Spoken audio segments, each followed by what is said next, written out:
évidemment parler de la justice sociale et de la justice fiscale. On vous rappelle quand même que les écologistes ont porté à l'Assemblée nationale, dans la niche écologiste avec Eva Sass et Clémentine Autain, la fameuse taxe Zuckman, dont maintenant tout le monde nous explique que c'était leur idée. C'est très bien, c'est libre de droit du moment qu'on fait avancer le sujet, mais nous l'avions mise dans notre niche et fait adopter.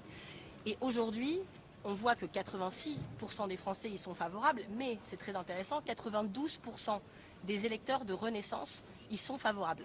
92% des électeurs de Renaissance sont favorables à cette mesure. Et donc ce que l'on demande, c'est que l'on arrête de trouver plein d'excuses aux ultra-riches, parce que j'entends depuis des jours « Ah mais les pauvres, comment ils vont faire s'ils ont envie de quitter le pays, leurs biens professionnels, c'est des biens professionnels ».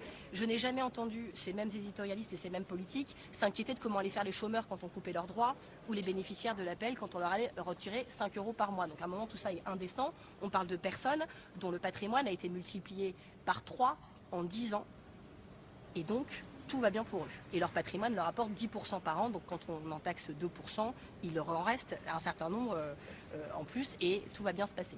Donc ça, c'est des choses sur lesquelles nous avons beaucoup insisté et sur lesquelles nous attendons des réponses fermes, que pour tout vous dire, nous n'avons pas eu aujourd'hui, parce que je pense que M. Lecornu, n'est pas prêt, il vient d'arriver, il a beaucoup de rendez-vous privés avec Bercy, etc. Deuxièmement, il est en train de consulter tout le monde. Donc on n'a pas eu de réponse très claire, mais nous, nos arguments l'ont été.